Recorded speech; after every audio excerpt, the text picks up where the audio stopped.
has famed for being one of the kindest men in Hollywood, and his kindness is all the more remarkable given the heartbreaking path Keanu Reeves has walked. A series of devastating tragedies saw the Matrix star turn his back on mainstream life, and instead isolate himself alone in hotels while trying to process his overwhelming grief.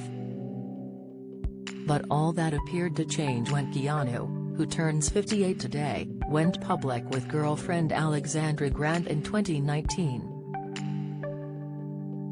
While there have been romance rumors with the likes of Amanda de Cadenet and Sandra Bullock over the years, it is the 49-year-old artist who he has made a go of it.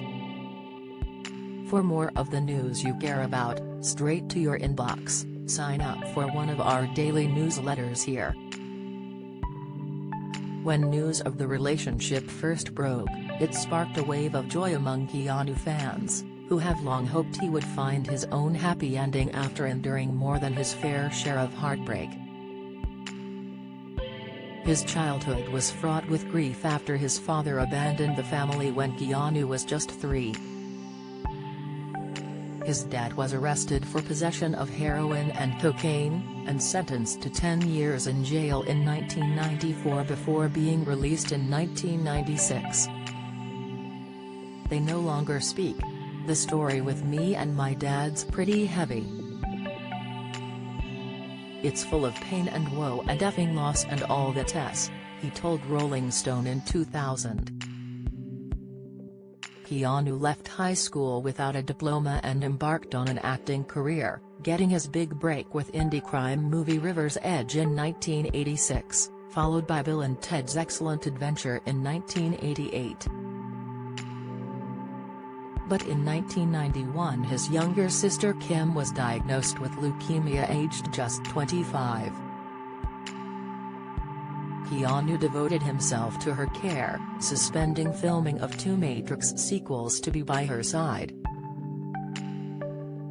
When she was in the hospital he was there with her all the time, sitting at her bedside, holding her hand. Sometimes, it's almost like he doesn't trust himself to have a relationship with anyone, a close friend told People at the time. She went into remission in 1999, just a year after he met actress Jennifer Syme at a party for his rock band Dog Star.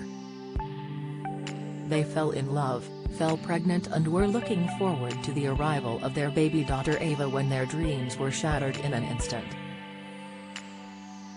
The tot died in Jennifer's womb and was stillborn on Christmas Eve, just a month before her due date. Heartbroken, Jennifer is said to have suffered postnatal depression before grief tore her and Keanu apart. They split soon after but were rumored to have been trying to work things out just before her sudden death in 2001, aged just 28. Jennifer was killed instantly in a car accident en route to a party at Marilyn Manson's house. A grief-stricken Keanu carried her coffin as she was laid to rest beside their daughter. In 2006, he opened up about the agonizing depths of his pain, telling Parade magazine, "Grief changes shape, but it never ends. People have a misconception that you can deal with it and say, it's gone, and I'm better. They're wrong. When the people you love are gone, you're alone. I miss being a part of their lives and them being part of mine.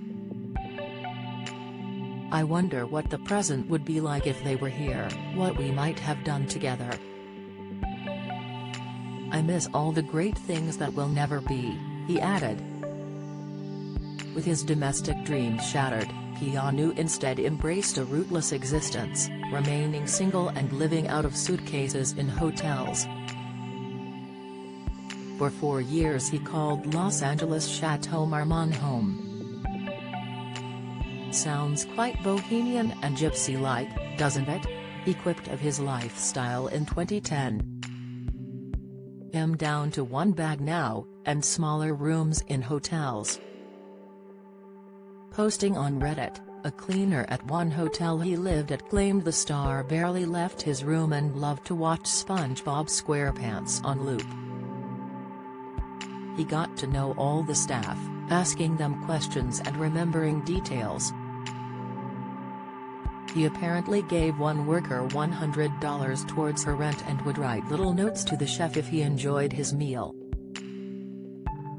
His Devil's Advocate co-star Charlize Theron admitted she was bemused by his living arrangements, but sensed he was ready to change.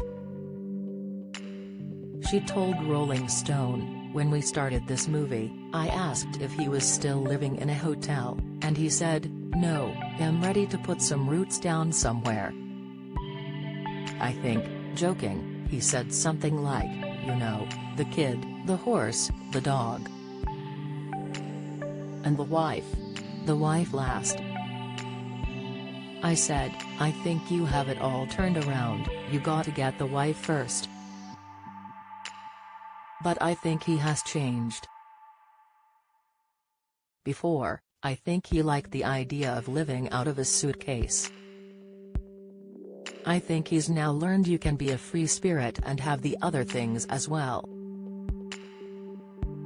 These days he does indeed have other things. He finally bought a house in the Hollywood Hills and is said to have formed a close bond with Alexandra while working on books Ode to Happiness and Shadows. But the heartbreak and trauma of his past remains with him. I don't think you ever work through it. Grief and loss, those are things that don't ever go away. They stay with you," he told The Guardian in 2019. "It's always with you, but like an ebb and flow." Have you got a story to share? We want to hear all about it. Email us at yourmirror@mirror.co.uk.